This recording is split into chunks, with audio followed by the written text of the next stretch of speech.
كما يحب ربنا ويرضى أشهد أن لا إله إلا الله ولا شريك له وأشهد أن محمدا عبده ورسوله اللهم صل على محمد وعلى آل محمد كما صليت على إبراهيم وعلى آل إبراهيم وبارك على محمد وعلى آل محمد كما باركت على إبراهيم إنك حميد مجيد يا أيها الذين آمنوا اتقوا الله حق تقاته ولا تموتن إلا وأنتم مسلمون أما بعد. Ibu sekalian yang dirahmati Allah Subhanahu wa taala, alhamdulillah insyaallah kita pagi ini akan melanjutkan pembahasan kita, masih baca kitab ini apa? Prinsip-prinsip akidah Ahlussunnah wal Jamaah. Masih dalam pembahasan kemarin terakhir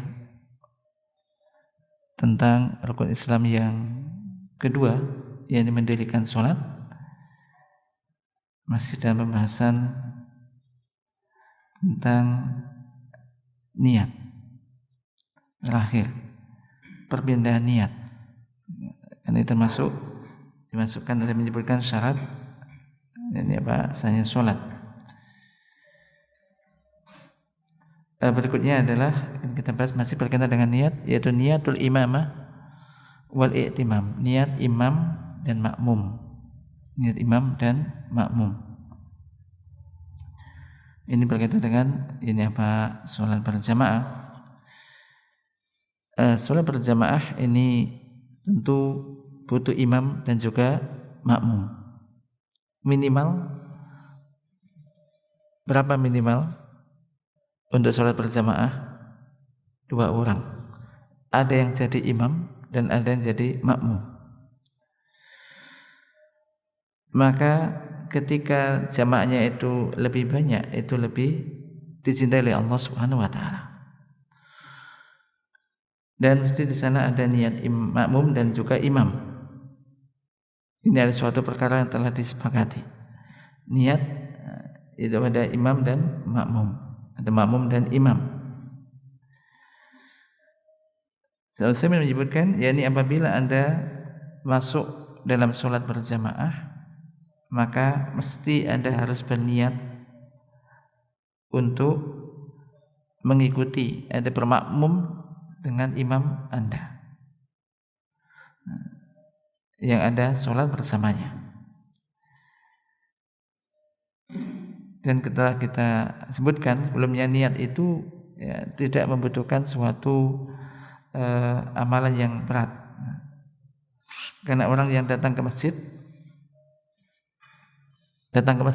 tadi, berangkat ke masjid mau sholat subuh berjamaah di An-Nasa'i misalkan, maka ini berarti orang ini telah berniat untuk jadi makmum sholat di sini.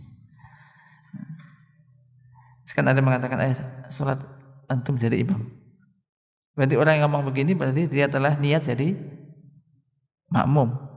Antum aja ngimami, saya makmum kepada Anda.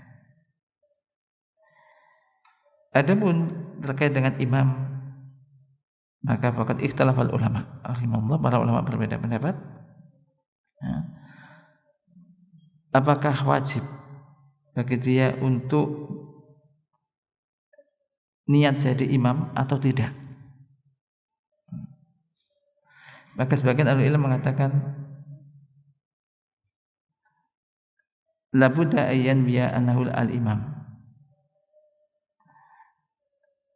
Yani harus dia itu berniat jadi imam. Maka berdasarkan yani apa hal ini, kalau seandainya ada 2 orang. Ada 2 orang sholat, masuk, datang, mendapati 1 orang sedang sholat. Lalu 2 orang yang datang ini berniat untuk menjadikan orang ini sebagai imamnya. Lalu 2 orang ini langsung membentuk shaf di belakangnya dan sholat di belakang orang tersebut. Tapi orang ini nggak tahu kalau dia jadi imam, dijadikan imam. Maksudnya ada orang sholat di sekitar. Ini ada orang sholat, makmum aja. Begitu mengikutinya. Tapi dua orang ini niat menjadikan ini sebagai imamnya nggak tahu kalau dijadikan imam. Maka dua orang ini mengikuti sholat orang tersebut. Maka barang siapa yang berpendapat bahwasanya imam harus niat jadi imam, maka ia mengatakan berarti sholatnya dua orang ini tidak sah karena imamnya tidak niat jadi imam. Wa man qala inna la yustarat ayyan wiyal imam al imamah qala inna salat hadzaini rajulaini sahihah li'annahuma i'tamma bihi. Dan barang siapa yang berpendapat bahwasanya tidak disyaratkan bagi imam untuk niat jadi imam, maka ia mengatakan salat dua orang ini sah karena ia telah berniat bermakmum kepada orang tersebut. Yang pertama ini masyhur di mazhab Imam Ahmad rahimahullah, yang kedua mazhab Imam Malik rahimahullah. Yang dia berdalil bahwasanya Nabi SAW suatu malam sholat di bulan Ramadan, sholat sendirian. Kemudian masuklah orang-orang yang banyak ini ke masjid dan mereka pun sholat di belakang beliau. Dan Nabi SAW adalah orang pertama kali yang masuk sholat dan tidak berniat jadi imam. Wastadallu kadzalik, demikian juga mereka berdalil juga dengan Ibnu Abbas radhiyallahu anhu pernah bermalam di tempat Nabi SAW. Suatu malam tatkala Nabi SAW berdiri sholat di waktu malam, maka Ibnu Abbas pun berdiri ikut sholat.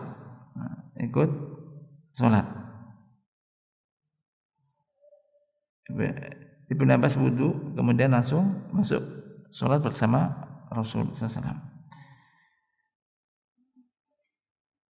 Disebutkan akan, tapi di sini yang kedua ini di sini tidak ada pendalilan akan hal itu karena Nabi SAW nawa al-imamah, berniat jadi imam, akan tetapi niatnya fi asna'is shalah.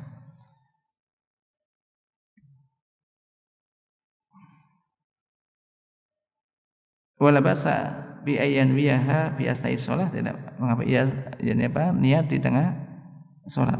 Akan tetapi intinya untuk kehati-hatian di dalam masalah ini, ya, kita katakan apabila dua orang ini datang semacam tadi kasusnya kepada seseorang yang sedang sholat, maka hendaknya ia yunabbihahu, memberitahukan kepadanya bahwasanya ia menjadi imam baginya, jadikan imam baginya. Jika dia diam dan menyetujuinya, ya terus sholat. Akan tapi jika dia menolaknya misalkan tadi, maka kita sedang memberitahu, mungkin ada orang disentuh sedikit, aku jadi imam, aku mau sholat bersama kamu. Ada yang kemudian jangan memberikan isyarat. Kalau dia memberikan isyarat, jangan ikut aku, jangan ikut di belakangku, ya sebaiknya enggak usah ikut sholat di belakangnya. Ini lebih utama dan lebih berhati-hati. Wallahu ta'ala alam bishawab. Kemudian masalah kedua, apakah disyaratkan harus sama ini antara sholat imam dan sholat makmum,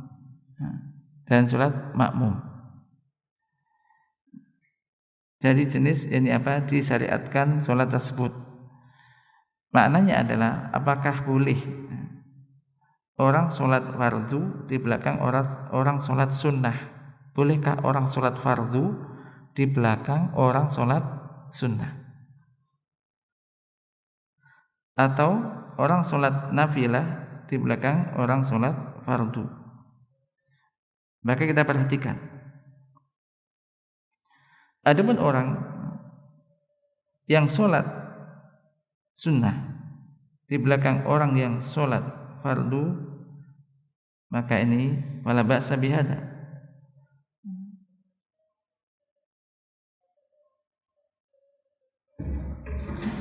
Ini tidak mengapa, karena sunnah menunjukkan akan hal itu. Sebenarnya Rasul SAW ia selesai sholat subuh suatu hari di Masjid Khaif di Mina, lalu mendapati 2 orang kok tidak ikut sholat. Kemudian ditanya, ma mana'akuma an tusolliya fil qaum, apa yang menjadikan kamu atau apa yang menghalangi kamu kok enggak ikut sholat bersama orang-orang. Orang ini 2 orang sudah enggak ikut sholat subuh.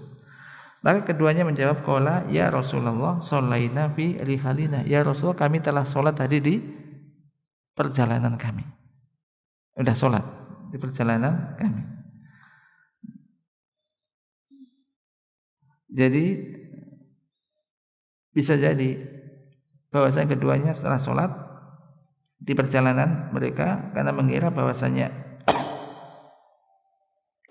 mereka tidak akan mendapati jamaah sholat di perjalanan, atau sebab yang lain. Maka Nabi mengatakan idza shalaituma fi rihalikuma, apabila kalian telah sholat di perjalanan kalian, summa ataituma masjid jama'atin fa sholliya ma'ahuma, jika kalian telah sholat kemudian Anda mendapati di sebuah masjid di situ ada sholat berjamaah, maka sholatlah Anda bersama mereka. Disuruh sholat lagi bersamanya. Fa innaha lakuma nafilah, sesungguhnya hal itu adalah ini apa? Sunnah bagi Anda, bagi kalian berdua. Jika misalkan sudah sholat nih sebelumnya, kemudian sampai di sini orang-orang pada sholat nih. Nah yang sudah sholat ini duduk-duduk di masjid situ atau ikut sholat lagi? Paham kasusnya? Ada orang sudah 2 orang sudah sholat nih, salah berjamaah, safar lah mungkin sudah sholat, kemudian suatu ketika di masjid, datang di masjid itu sedang sholat, jamaah sedang sholat. Maka ini orang ikut sholat sholat lagi apa tidak ikut sholat? Kalau di sini dohirnya apa? Kalau Anda mendapati semacam itu, sholat aja Anda bersama mereka. Itu adalah nafilah bagi Anda, nafilah bagi kamu. Yaitu maksudnya apa? Sholat yang kedua ini. Yang pertama berarti sholat wajibnya sudah gugur, kemudian yang kedua ini menjadi nafilah baginya. Sekarang apabila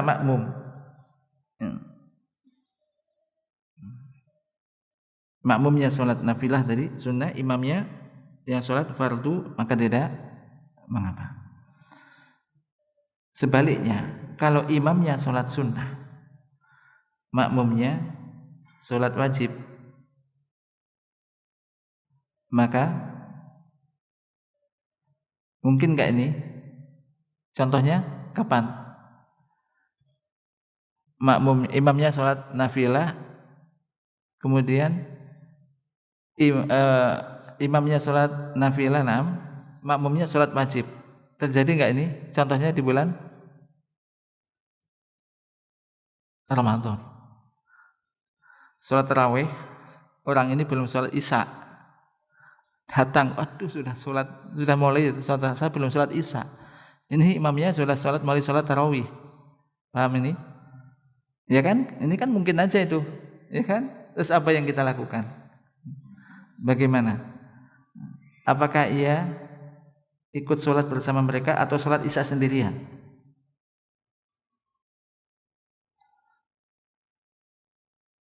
Apakah dia masuk sholat bersama mereka dengan niat sholat isya, ataukah sholat wajib sendirian kemudian sholat tarawih? Anda pernah begitu? Enggak pernah Ustaz, saya enggak pernah terlambat. Kalau seandainya begitu bagaimana? Maka hadza mahallu khilaf baina ulama. Ada perbedaan pendapat di antara ulama, di antara mereka ada yang mengatakan yang tidak sah sholat wajib di belakang sholat sunnah karena sholat wajib nilainya lebih tinggi dan tidak mungkin yakni sholat makmum itu lebih tinggi nilainya dibanding sholat imam. Wa minhum man qala, di mereka ada mengatakan sholat sah. Ini sholat wajib di belakang sholat sunnah ini sah karena dalil dari sunnah menunjukkan hal itu. Jadi boleh. Dalilnya adalah ingat hadis Mu'adz bin Jabal radhiyallahu anhu, kana yusolli ma'an Nabi sallallahu alaihi wasallam salat Isya. Mu'adz bin Jabal pernah salat bersama Nabi salat Isya. Kemudian ia pergi kembali ke kaumnya untuk mengimami mereka. Ini salat Isya tersebut. Maka bagi Mu'adz bin Jabal ini setelah sholat bersama Nabi kemudian pulang sholat mengimami kaumnya, maka bagi Mu'adz sholat yang kedua ini nafilah apa wajib? Nafilah, jadi sunnah. Tapi bagi makmumnya wajib, dan itu tidak diingkari oleh Nabi sallallahu alaihi wasallam, tidak diingkari oleh Nabi sallallahu alaihi wasallam.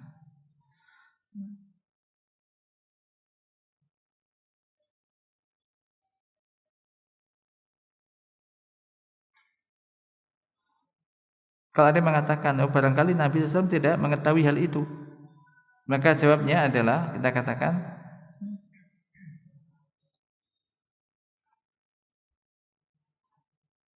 jika Nabi mengetahui hal itu maka bolehlah berdalil dengan itu, berarti sudah sempurna pendalilan akan hal itu.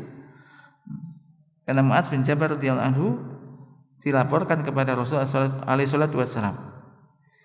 Kenapa dilaporkan? Karena sholatnya panjang. Sholat Isya sholatnya panjang sekali. Kemudian akhirnya dilaporkan dan karena ada di antara jamaah akhirnya sholat pisah karena terlalu lama. Kemudian sama-sama dilaporkan kepada Nabi dan sampailah berita kepada Nabi. Nabi mengatakan, afatanun anta ya Mu'adz, apakah engkau ingin menimbulkan fitnah wahai Mu'adz? Tidakkah engkau sholat dengan membaca Sabbih isma rabbikal a'la wa samsi wa duha dan seterusnya. Nah, intinya di sini jadi yang Nabi tahu tentang hal itu. Jadi diberitahukan ini apa kepada Nabi sallallahu alaihi wasallam.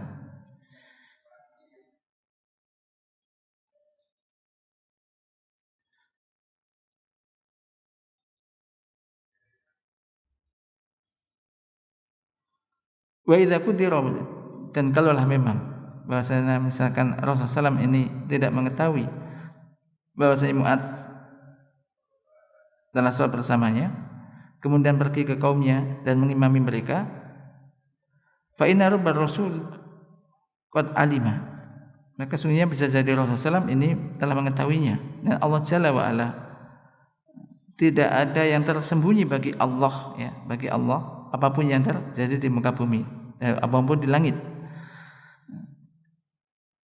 Maka idza kana Allah, jika Allah telah mengetahui dan tidak menurunkan kepada Nabi yaitu wahyu yang mengingkari hal itu, maka ini menunjukkan bahwasanya hal itu boleh. Karena Allah Subhanahu wa taala tidaklah yakni membiarkan atau menyetujui hambanya melakukan sesuatu yang tidak disyariatkan kemudian tidak ada teguran.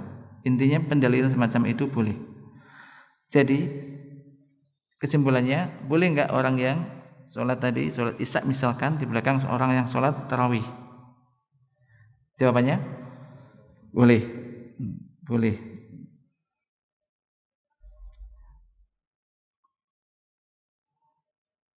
Kemudian kalau imamnya sudah salam, ya Anda teruskan, sempurnakan sholat Isyanya. Sempurnakan sholat Isyanya.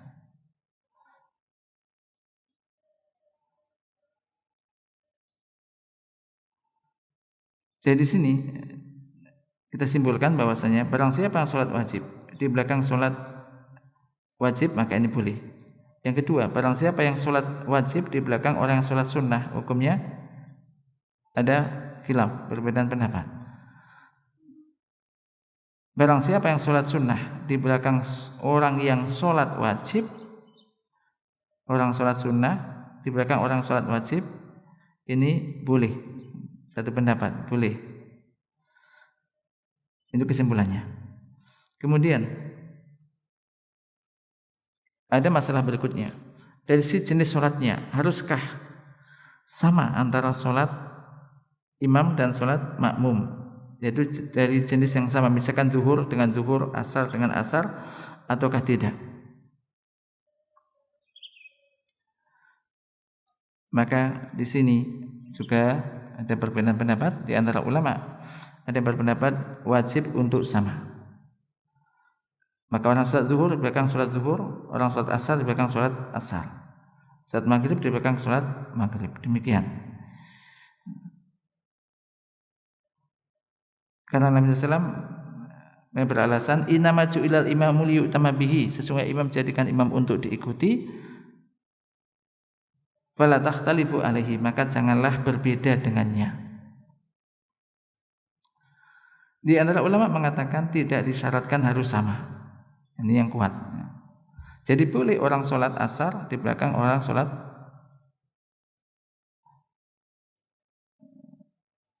ini yang berbeda. Antusalli sholat asar khalfa man yusalli zuhur, atau sholat zuhur di belakang orang sholat asar, atau sholat asar kan di belakang orang sholat isya, ini tidak sama.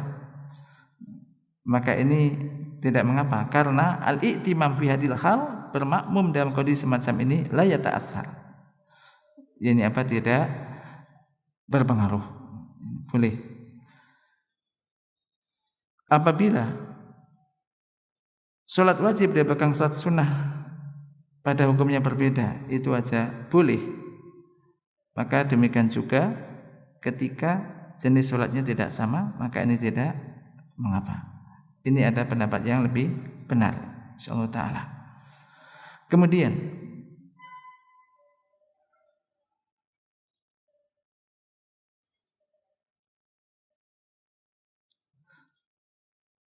jadi misalkan seseorang ketika masuk sholat, misalkan orang masuk sholat isya, kemudian dia ingat ketika mau sholat isya, ingat tadi ternyata belum sholat zuhur misalkan, maka dia niat sholatnya dia sholat zuhur walaupun itu imamnya sholat isya. Ini misalkan saatnya terjadi semacam itu, ini tidak mengapa. Karena dalam hadis Nabi SAW bersabda, innamal a'malu binniyat wa innamal likulli imri'in ma nawa. Sesungguhnya amal itu tergantung niatnya, dan setiap orang akan mendapat apa yang dia niatkan. Kemudian sabda Nabi SAW, innama ju'ilal imamu liyu'tama bihi fala takhtalifu alaihi. Sesungguhnya imam jadikan imam untuk diikuti, maka janganlah kalian berbeda atau menyelisihinya. Maka ini maknanya adalah ini bukan masalah menyelisih di dalam niat, karena setelah itu disebutkan secara rinci fa idza kabbara fakabbiru. Ini penjelasannya. Idza kabbara fakabbiru wa idza sajada fasjudu.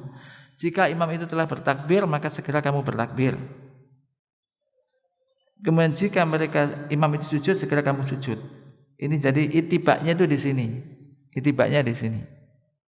Imamnya takbir, kamu segera takbir. Jangan kamu masih nyantai-nyantai aja. Kalau imamnya sujud, kamu segera sujud. Jangan imamnya sujud, kamu berdiri masihan. Ini jadi ngikuti. Jika imamnya takbir, segera kamu takbir. Jika sujud, segera kamu sujud. Wa idza rafa'a farfa'u. Jika ia bangkit, maka segera kamu bangkit. Maksudnya apa? Ngikutilah imam. Janganlah kamu mendahului imam. Maka sabda Nabi ini menjelaskan sebagian yang lainnya.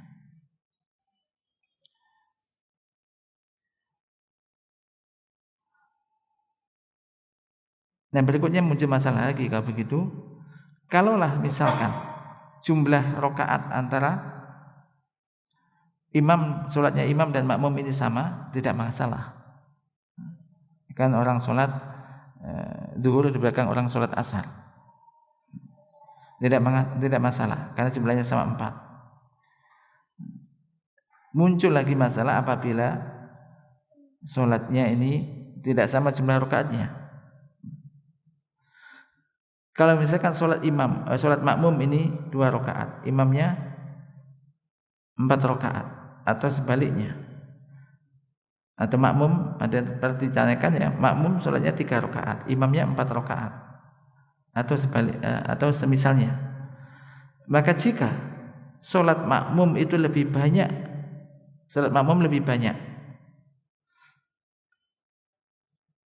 makmumnya lebih banyak daripada imamnya, maka ini tidak masalah, karena nanti akan menyempurnakan, ya kan? Imamnya salam, kita kan kurang. Kalau dibalik, ini pernah ditanyakan, ini jadi orang ini misalkan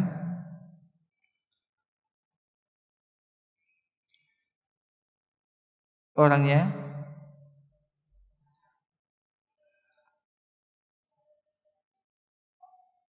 sholat imam lebih banyak daripada sholat makmum.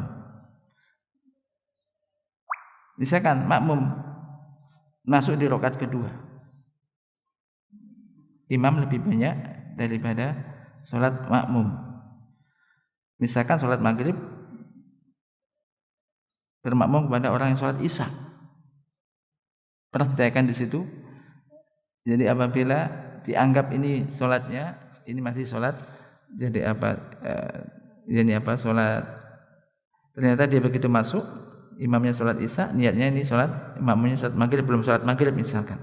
Nah bagaimana? Apabila makmumnya masuk di rakaat kedua, ya enggak masalah, dan nanti pas aja, ya kan? Imamnya dapat rakaat kedua, dia baru masuk, berarti nanti ketemunya juga sholat pas. Apabila di rakaat pertama ia masuk, maka ini menjadi masalah.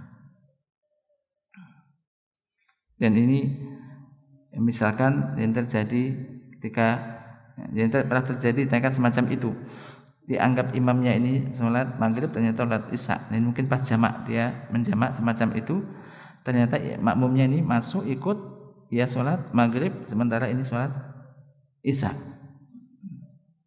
Maka masuk ini sholatnya sholat maghrib, kemudian akhirnya di sini ada menyebutkan bahwasanya apabila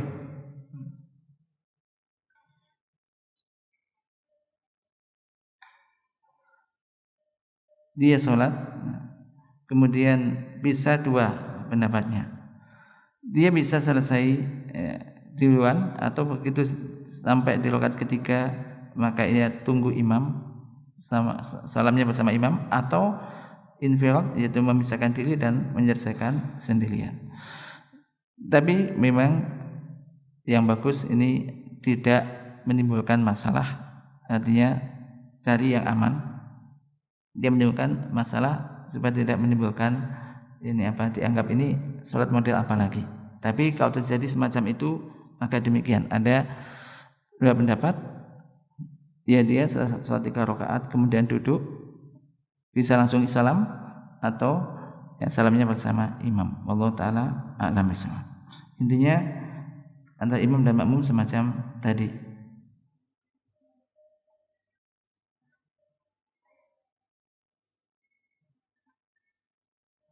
Kemudian yang berikutnya berkaitan dengan masalah mendirikan sholat, yaitu tentang rukun, harus menyempurnakan rukunnya. Kemudian di antara rukun sholat apa? Rukun ini apa rukun? Rukun adalah jadi amalan. Ini rukun sholat, amalan berupa ucapan atau perbuatan yang sholat tidak sah kecuali dengannya, dan tidak bisa diganti dengan sujud sahwi. Rukun kalau lupa, rukun itu lupa, bisa diganti sujud sahwi apa enggak? Ini jadi fungsinya sebetulnya kalau kita mengetahui ada rukun, ada wajib dalam sholat itu bukan kemudian kita pilih-pilih. Oh yang sunnah ditinggalkan, kemudian yang tidak. Karena kita diperintahkan sholu kama ra'aitumuni usolli. Nabi mengatakan sholatlah kalian sebagaimana kalian melihat aku sholat. Tetapi permasalahannya fungsinya adalah ketika ada sesuatu yang kita tinggalkan di dalam sholat. Kalau rukun boleh diganti sujud sahwi enggak? Harus dikerjakan rukun itu. Kalau ketinggalan ya harus dikerjakan. Misalkan di rakaat pertama ada rukun yang ketinggalan. Ada rukun, misalkan sujudnya kurang. Misalkan. Sujud itu rukun apa bukan? Rukun kan? Misalkan itu. Kemudian sudah rakaat kedua baru ingat atau diingatkan. Kamu tadi sujudnya kurang. Nah kalau udah masuk ke rakaat kedua, maka kalau di rakaat pertama ada rukun yang ketinggalan berarti gak dihitung itu rakaat pertama. Rakaat kedua itu dihitung rakaat pertama. Ini fungsinya untuk itu. Kalau masalah wajib baju sholat, ketika dia tinggal wajib baju sholatnya itu sengaja ditinggalkan, tidak boleh. Sholatnya bisa tidak sah. Tetapi kalau lupa, kemudian setelah itu udah lewat, lalu diingatkan atau ingat, apa yang dilakukan? Sujud sahwi.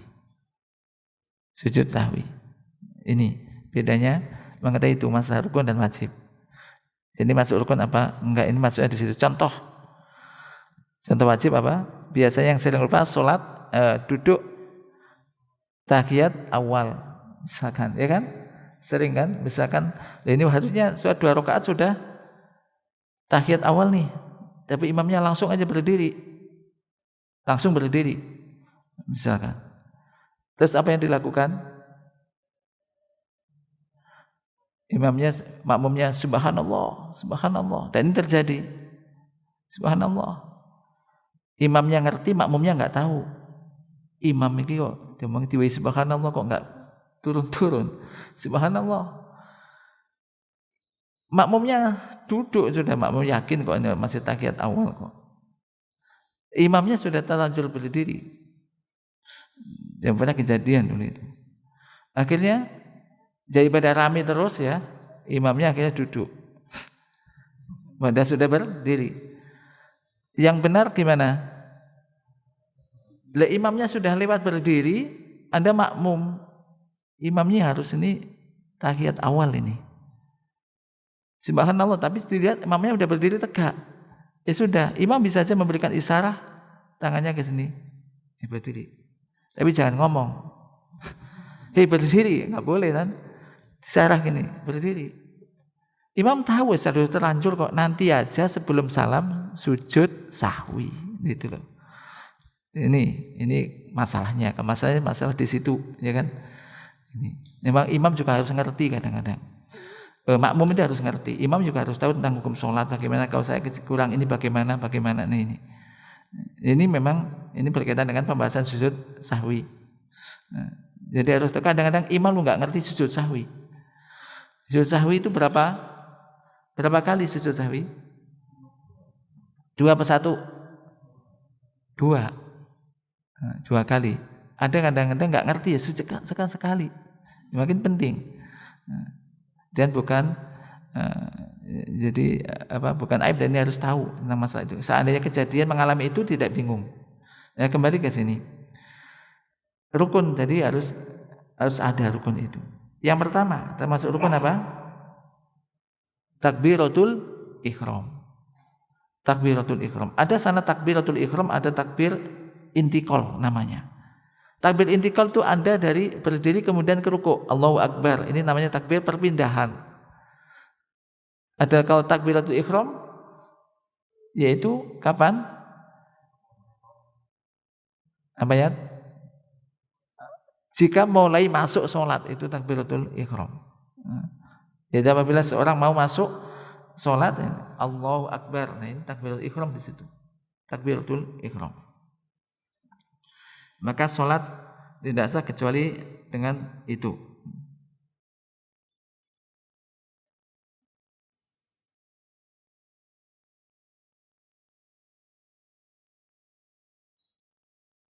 Disebutkan seandainya ada orang datang langsung masuk berdiri di shaf, lupa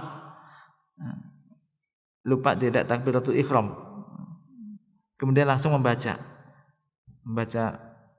bacaan dan sholat, maka sholatnya tidak sah. Kelihatan sepele kan? Kelihatannya sepele. Mereka langsung masuk gitu aja.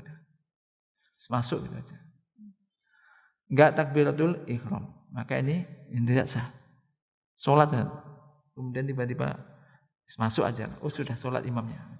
Masuk begini. Nah, ini harus baca takbiratul ihram. Ini sholat karena apa? Takbiratul ihram ini rukun. Maka sholat tidak sah kecuali dengannya. Pernah Nabi SAW bersabda kepada seorang yang diajari untuk sholat karena belum bisa sholat dengan baik. Maka Nabi mengatakan, idza kumta ila sholat, jika kamu berdiri menuju sholat, fa'asbigil wudu, maka sempurnakan wudu. Summa istaqbil qiblah, kemudian menghadaplah kiblat, fakabbir, lalu bertakbirlah. Maka mesti harus bertakbir. Dan Nabi SAW senantiasa melakukan itu. Memang ini sekarang permasalahan kalau masbuk. Pernah masbuk? Ada masbuk, kemudian imamnya sudah rukuk nih. Pernah kan? Misalkan inginnya mengejar, bisa rukuk bersama imam. Kan mendapat 1 rakaat. Maka langsung sholat langsung rukuk. Maka yang takbir dulu gitu. Maka yang aman adalah takbiratul ihram. Takbiratul ihram, ini saya menyebutkan jadi takbiratul ihram dulu. Allahu akbar, takbiratul ihram, kemudian boleh takbir lagi atau langsung rukuk. Tapi takbiratul ihram ini harus dilakukan. Kenapa? Karena itu rukun. Itu rukun.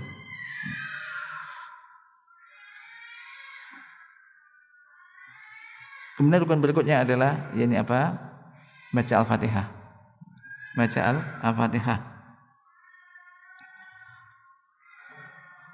Membaca Al-Fatihah ini rukun, tidak sah salat kecuali dengannya.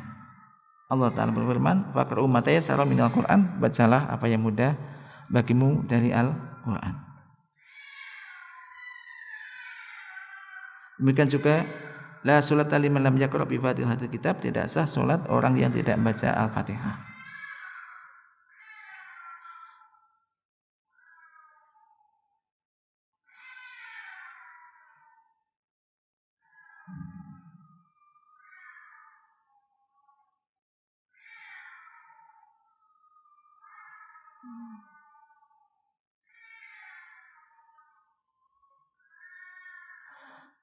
Kemudian juga yang berikutnya adalah rukuk. Kita poin-poinnya aja rukuk. Nah ini rukuk ini juga demikian. Coba kita sekarang meningkatkan sholat kita itu dengan memahami apa yang kita lakukan, baik bacaan atau gerakan. Maka ini akan menambah orang itu bisa khusyuk di dalam sholatnya.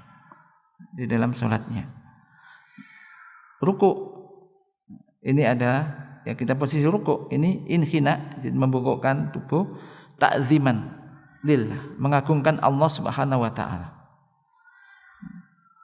Dan Anda rasakan bahwasanya Anda itu sedang berdiri di hadapan Allah Subhanahu wa taala. Maka Anda merukukkan, membungkukkan tubuh itu, mengagungkan Allah Subhanahu wa taala. Oleh karena itu Nabi SAW bersabda, amar ruku'u fa'azimu fihi ar-Rabba azza wa jalla. Adapun rukuk maka agungkan di dalam rukuk itu, yaitu Rabb, yaitu Allah azza wa jalla. Ini ucapkanlah subhana rabbiyal, qulu subhana rabbiyal azim. Subhana rabbiyal azim artinya apa? Ini doa rukuk apa? Maha suci Rabbku yang maha agung, atau Tuhanku yang maha agung. Karena rukuk ini adalah ta'zimun bil fi'li. Rukuk ini kita kafah salat, rukuk ini adalah bentuk pengagungan dengan perbuatan. Dan ucapan subhana rabbiyal azim ini ta'zimun bil qaul. Maka ini pas ini. Orang rukuk berarti mengagungkan Allah dengan perbuatan, dan membacanya subhana rabbiyal azim ini pengagungan Allah dengan ucapan. Maka terkumpullah di situ dua pengagungan dengan perbuatan dan juga dengan ucapan. Maka rasakan ketika sholat dan baca itu bahwasanya kita sedang berada di hadapan Allah dan mengagungkan Allah. Dan pengagungan yang asli, pengagungan yang nilainya tinggi adalah pengagungan hati kepada Allah Subhanahu wa taala. Maka di dalam rukuk ini ada 3 pengagungan. Yang pertama adalah ta'zimul qalbi, pengagungan dengan hati. Yang kedua ta'zimul jawarih, pengagungan dengan perbuatan tadi, anggota badan, dan ta'zimul lisan, pengagungan dengan lisan, dengan bacaan tadi. Maka dengan hati Anda rasakan ketika rukuk, maka Anda sedang mengagungkan Allah Subhanahu wa taala, lisan mengucapkan subhana rabbiyal azim, dan anggota tubuh yaitu dengan posisi rukuk. Nah, maka rukuk ini haruslah sempurna. Rukuk ini harus sempurna. Maka rukuk ini enggak boleh terlalu, misalkan orang rukuk maka posisinya jangan terlalu ndelosor begini, jangan terlalu begini, tapi rata, ukurannya rata. Taib. Tangan ketika posisi rukuk ya begini, ditekankan kepada lutut. Ukurannya sudah. Ada kadang-kadang orang rukuk memegang betis. Ada betis di bawah lutut, maka ini terlalu begini. Atau apalagi hanya pahanya, sehingga posisinya begini. Ini pun enggak boleh, kecuali sakit. Ya kalau sakit pinggang atau apa ya sakit, bisa cuma begini. Tapi kalau enggak maka usahakan begini. Baik. Ini berkaitan dengan masalah rukuk. Dan jangan cepat. Rukuk belum sampai begini sudah bangkit. Ini biasanya bisa sholat jamaah imamnya terlalu cepat sehingga mengikuti, atau sholat sendirian, sholat sunnah. Tapi sholat sunnah atau wajib tetap sempurnakan ketika rukuk. Ini posisinya semacam itu. Doanya subhana rabbiyal azim, dan juga ada lagi doa rukuk subhanakallahumma rabbana wa bihamdika allahumma fili. Ya kalau bisa berkaitan dengan doa-doa yang ada entah rukuk atau sujud, maka Anda kalau bisa hafalkan doa itu jangan hanya satu. Jangan hanya satu supaya tidak refleks itu maksudnya otomatis. Jadi begitu baca langsung itu enggak, kurang menghayatinya.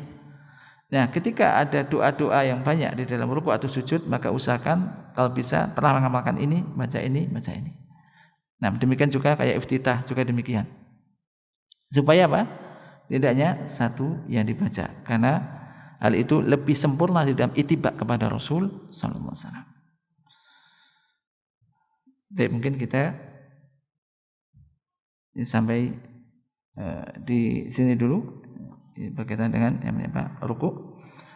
Jadi intinya ini berkaitan dengan masalah tadi mendirikan sholat, menyempurnakan baik rukunnya kemudian wajibatus sholat ini disempurnakan, dan kemudian kita berupaya untuk meningkatkan kualitas sholat itu dengan menghayati.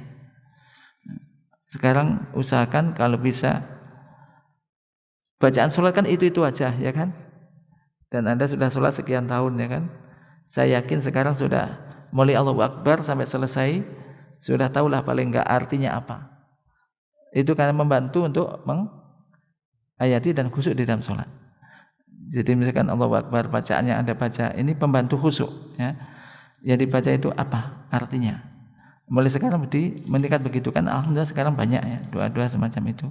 Supaya kita bisa menghayati sholat itu ketika ruku, ketika sujud, sehingga diharapkan sholat yang dikerjakan ini bisa mencegah dari perbuatan keji dan mungkar, karena kita benar-benar ini takzim kepada Allah Ta'ala di dalam ibadah sholat ini. Naktabi bihada, Allah manfa'na bima 'allamtana wa 'allimna ma yanfa'una warzuqna ilman tanfa'una bi Wassallallahu ala nabiyyina Muhammad. Subhanakallahumma wa bihamdika asyhadu an la ilaha illa anta astaghfiruka wa atubu ilaik. Assalamualaikum warahmatullahi wabarakatuh.